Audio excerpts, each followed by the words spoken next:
Innal hamdalillah nahmaduhu wa nasta'inuhu wa nastaghfiruh wa na'udzu billahi min syururi anfusina wa min sayyiati a'malina. May yahdihillahu fala mudhillalah wa may yudhlilhu fala hadiyalah. Asyhadu an la ilaha illallah wa asyhadu anna Muhammadan abduhu wa rasuluh, amma ba'du.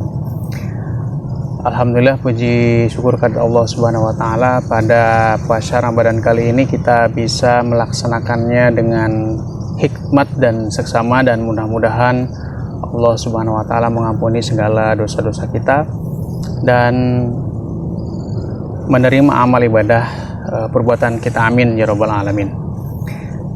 Di dalam ibadah itu ada dua.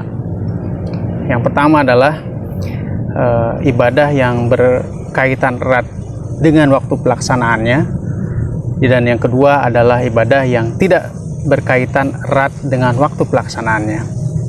Contohnya, yang pertama adalah ibadah yang tidak berkaitan dengan ruang dan waktu. Itu adalah misalkan berbuat baik kepada kedua orang tua, melaksanakan kebaikan, amal soleh kapanpun, dimanapun, dimana saja kita berada.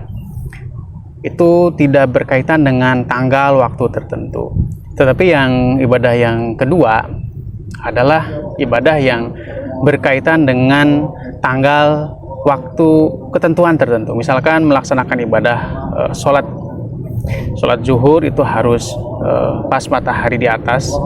Kemudian kalau maghrib pas waktu matahari tergelincir. Kemudian melaksanakan ibadah puasa itu juga berkaitan dengan penanggalan tertentu. Tanggal 1 Syawal itu adalah awal kita melaksanakan ibadah puasa.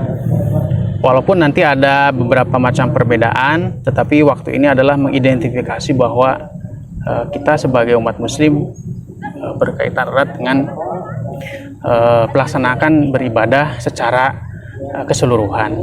Contohnya adalah kita ada yang saum tanggal Senin, ada yang hari Selasa. Letak perbedaannya bukan di harinya, tetapi masalahnya adalah penafsiran tentang tanggal 1 Syawalnya. Ada yang melihat wujudu hilal.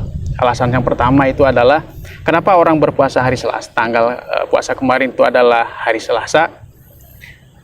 Itu berkaitan dengan hadis Rasulullah bahwa tidak hanya menghisab tapi harus juga melihat hilal. Tapi alasan yang kedua itu hari Seninnya itu adalah cukup ketika hilal sudah ada pada bulan tanggal 1 Syawal tersebut, orang berpuasa. Itu adalah pilihan masing-masing dan tidak mempengaruhi niat dan ketentuan puasanya. Sholat duha misalkan, itu harus dilaksanakan pada waktu-waktu duha, antara jam 8 sampai dengan jam matahari semakin tinggi, jam 10, jam 11. Puasa Arafah gitu, atau melaksanakan ibadah-ibadah yang lain. Jadi ada memang ibadah-ibadah tertentu terkait dengan ruang dan waktu tertentu. Ada ibadah-ibadah yang tidak terkait dengan waktu tertentu. Hal inilah mengindikasikan bahwa Islam itu seyogyanya adalah agama yang bisa dipahami secara nalar dan bisa dipahami secara logika.